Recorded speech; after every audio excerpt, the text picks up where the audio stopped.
Well, okay, on the new album coming up, you've got a keyboard player and a new guitarist, of course, because they're on the left. They were in there, just looking through that hole, but they're not anymore. Where have they gone? They've gone. They've disappeared, but they were there just now, sniggering. Yeah, we've got 2 new members.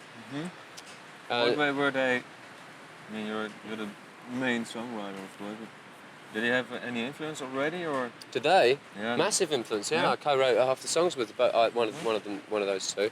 I mean, the whole thing about this album is that it's got 2 new guys on it, and so it's for almost half the album, for almost half the people in the band, it's a debut album. For me, Simon and Matt, it's our 3rd album, but it's a debut album. So it's hopefully the record's got that sort of a bit of excitement for a debut, and that real rush you get when you make your first record, and hopefully it's combined with a bit of experience and a bit of poise, which you get with your 3rd record. So it's a nice mixture of kind of 2 things. Is that maybe the reason that this album sounds a lot happier than the last one? I think so, yeah. I mean, we kind of like got out of a rut as a band, I mean, every band is like, you can get sick of each other and sort of spend too much time with each other, and what we did was basically got out of that rut and found some new people and sort of shook it up a bit and put it in the oven for 20 minutes, and out it comes a nice big cake. It didn't take too long to get used to each other then. Well, we're talking about the previous lineup of the band. Yeah. Oh right. Well, we've been together since 1989. It's quite a long time. Yeah, well, I mean with the new guitar player. Oh right. Well, that was quite. That was 2 years. He's been toured for quite a while. He's been in the band for quite a while now. I mean, Neil joined about probably about a year ago now, but Richard joined about 2.5 years ago. Quite a long time. Well, we played here with him about 2 years ago. So. And what they are touring now? I mean, in England, you guys are okay. You can maybe even do as big as Wembley, etc. But what kind of gigs are you playing over here in Europe? Well, it depends really. I mean, this place sold out in a day, and we should have really played a much bigger place than this. But the problem with Amsterdam is there's nowhere in between. You either play here or you play somewhere that's with 7,000 people, and we couldn't fill 7,000. Depends where we go. I mean, in Denmark,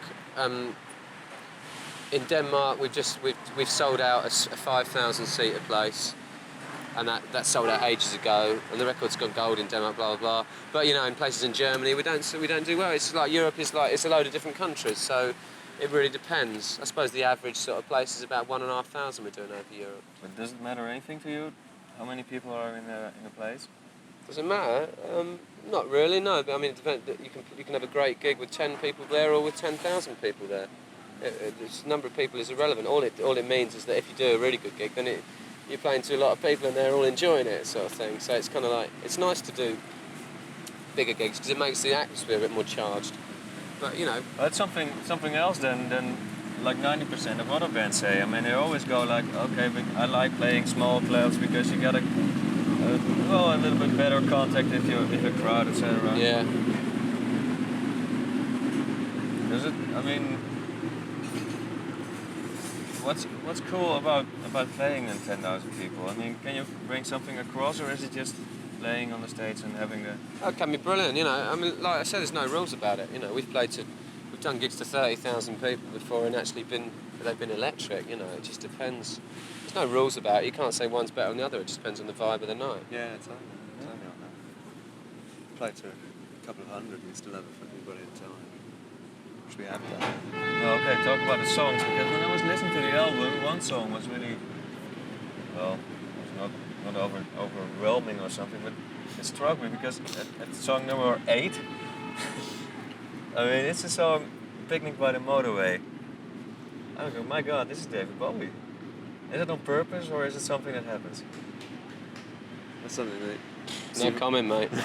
It's your problem. Nothing to do with me. It's not a problem for me because you can hear the echo, and the song is also a little bit referring to not the Bowie of nowadays, but over 20 years ago. Maybe. Doesn't matter to you anything? I mean, well, no, it doesn't matter to me because I never think about it like that, really. There's a lot of influences in Suede. Is one of them. Of course it is. But does it talk about influences in bands? You can if you want to be a train spotter and go through every record that's released this year and find the little different bits that they relate to in rock history, then you can. it's a bit boring, really, isn't it? Like, just think of the music as for now. I mean, if you look at any record that's ever been made, it's going to have some little bit of it from somewhere.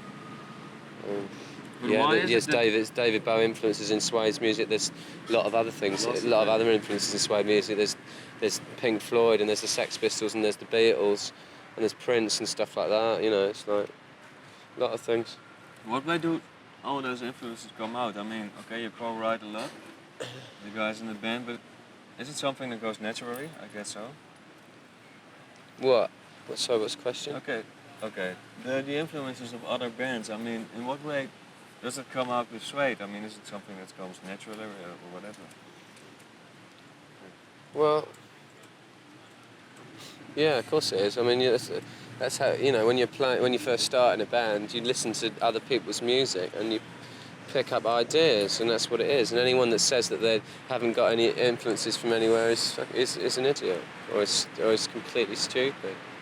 That's what happens. It's only very subtle, isn't it? It's not. We don't actually think, oh, I'll take that bit from the Clash's London Calling album. Yeah, that's what I think is the difference. I mean, like, everyone's between you guys obsessed. and well, I have to use the word again, other Britpop bands, because I think you guys make some essential music. I mean, it's really Suede you can hear, because of course there are influences, etc. But with other bands, I can hardly imagine that they didn't think like, okay, let's copy something like this. Well, there you go. That's true.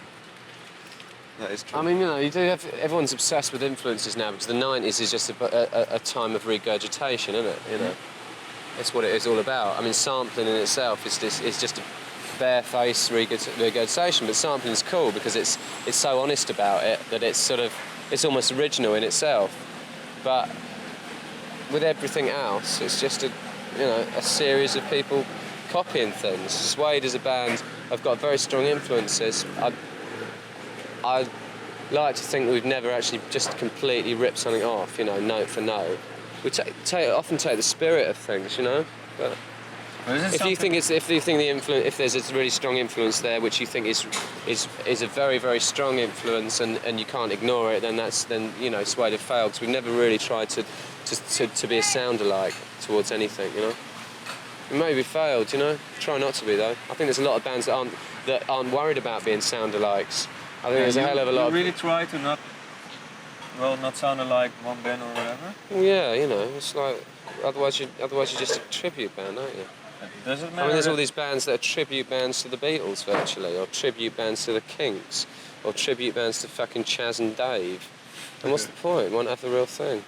I mean, I hope Suede assemble our influences in an interesting way. I don't know. In what way? Why do you think that in the 90s almost everybody is copying? I really don't know. I think it's a lot of, because, you know, it's one of those things have just come full circle, and people feel as though there's no true originality to be had, and I think that's a very, very bleak outlook.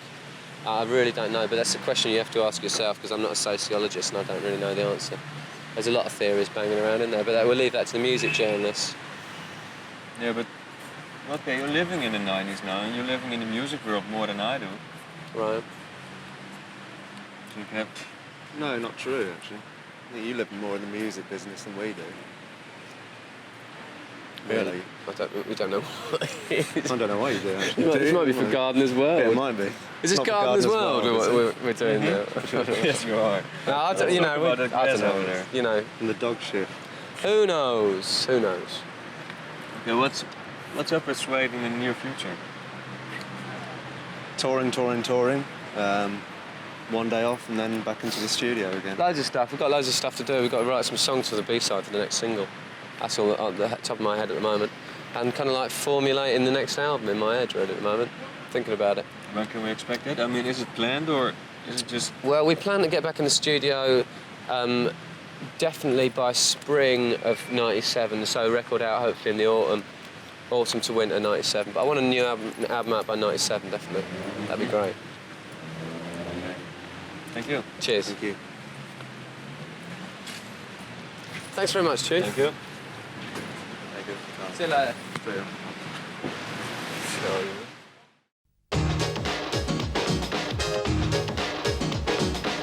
This is the music factory.